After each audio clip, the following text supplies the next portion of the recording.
भवन लेते समय किस तरह की भूमि का चयन करें। आप पंखाकार भूखंड अशुभ होता है, गृह स्वामी को विभिन्न प्रकार की समस्याओं में डाल देता है। विषम चतुर्भुजाकार भूखंड अशांति एवं रोग देने वाला होता है। आर्थिक समस्याएं भी गृह स्वामी को पीड़ित करते हैं।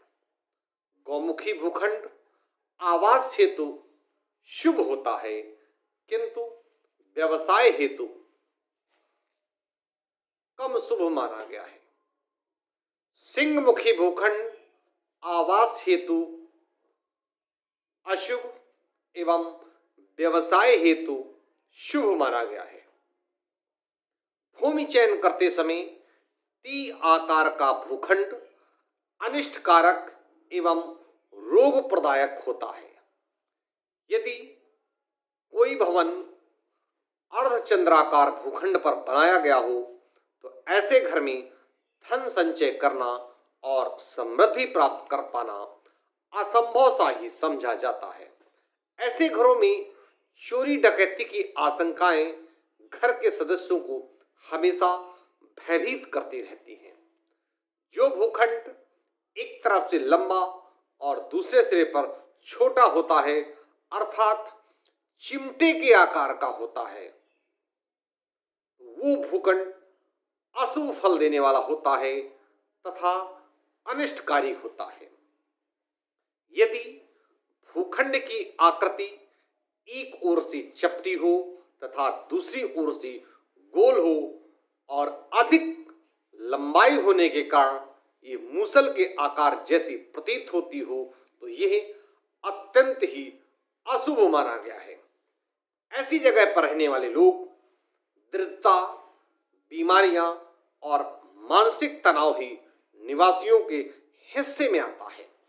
यदि क्रय किए गए भूखंड की आकृति दो रथों के जैसी प्रतीत हो रही हो तो ऐसा भूखंड वास्तुशास्त्र में द्विसकट भूखंड कहलाता है और गृह स्वामी के लिए यह पीड़ादायक, धनहानि करने वाला तथा दुखकारक होता है।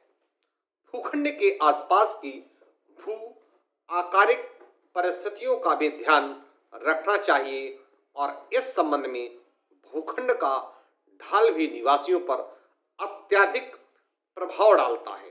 चारों दिशाओं में समतल भूखंड अर्थात समान ढाल वाला भूखंड शुभ फलदायक होता है।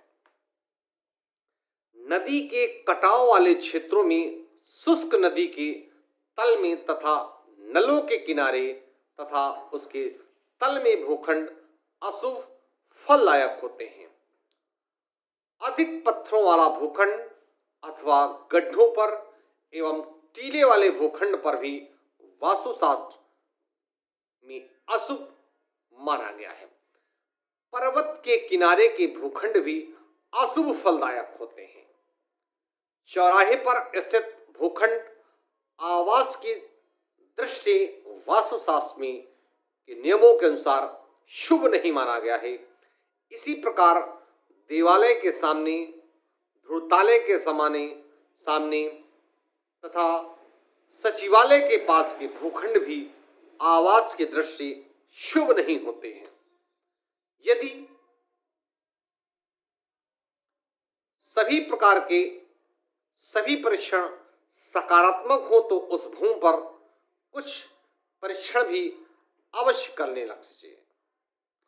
जल परीक्षण करने के पश्चात नींव खोदते समय यदि भूमि में दीमक, हड्डी, भूसा, वस्त्र, भस्म, अंडा, सर्प एवं कौड़ी आदि वस्तुएं निकले तो गृह स्वामी के लिए वो भवन कष्टकारी होता है।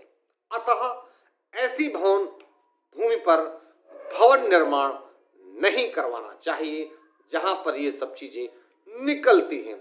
यदि किसी व्यक्ति ने उपयुक्त प्रकार की भूमि खरीद ली है और उसकी आर्थिक स्थिति भी इतनी सुदृढ़ अच्छी नहीं है कि वो बेच करके उसे पुनः अच्छा भूखंड खरीद सके तो निवारण के लिए कुछ उपाय करने चाहिए, जो कि निम्न है। मैं कानपुर से पंडित दीपक पांडे, वास्तुशास्त्र विशेषज्ञ, 9305 360 382।